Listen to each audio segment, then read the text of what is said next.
ba nagkakaroon ng lupa yung mga ninuno natin? Nung pinanganak tayo, halimbawa sabay-sabay pinanganak, paano mo malalaman na sa'yo yung lupa na to? Ano yun? Kapag makapal ang mukha mo, may lupa ka, siguro ganun, no?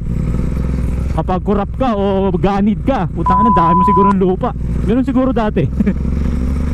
Siguro dati pa siguro may lupa, malaking lupa yan sila, ano, sila Saldico, no? Tsaka si Romualdez. Ang dami siguro lupa niyan, yung mga ninuno niyan. Ang ina, mga kurap eh. No? Sigurado yung mga kurap na yan, yung mga ninuno niyan, ang dami ring lupa, putang ina. Welcome to Cabuyao, Laguna, Barangay Mamatit. You know, ganda ng view. Sulitin na natin hanggat meron pa kaming bukid, dahil darating ang araw. Lahat ito ay subdivision na. Ilang years pa kaya? Siguro hula ko 5 years from now, subdivision na to. Ganon kabilis, 5 years. Bakit ko nasabi? Kasi hindi na siya tinataniman. Ang tagal ko na dito, pero ito never pang tinaniman ng palay or binungkal. Ibig sabihin, possible maging private na to, bilhin. It's either gumagawa ng buhangin, semento, or subdivision, di ba?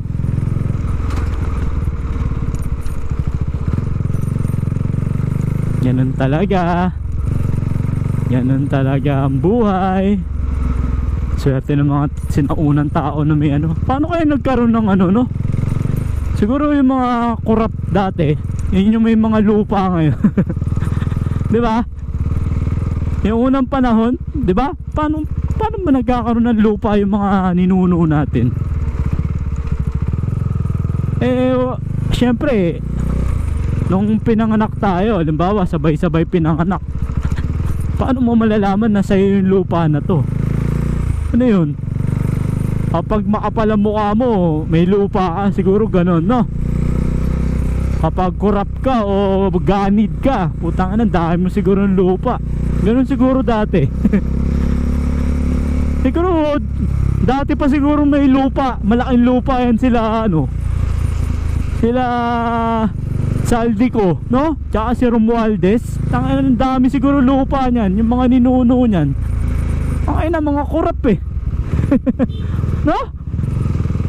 Sigurado yung mga kurap na yan, yung mga ninuno niyan, ang dami ring lupa, putang ina. Sino ba mga malalaking lupa? Search ko nga yan, mga apelyido na mayroong mga pinakamalalaking lupa sa Pilipinas. Imposible naman na sa dami ng tao sila lang ang may lupa. Ano yun? Anak ng Diyos? Tangina, nakasulat sa Biblia na sila lang ang may lupa. Tangina, kami Lyson family, walang lupa eh. Yan. Walang lupa nanay at tatay ko eh. Ibig sabihin, nanay at tatay ko, ninuno namin, mahiyain. Hindi mga korap, hindi ganid. Inang yan. Sipin may lupa kang libo-libong hektarya. Ang tindi ng kapal ng mukha nun, no?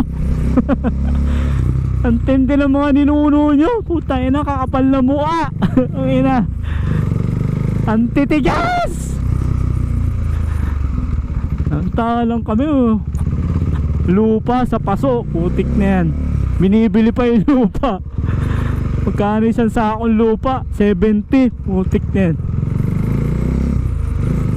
May halo pang pala yun. Ayun eh, wala talaga. Mahihain talaga yung mga ninuno namin.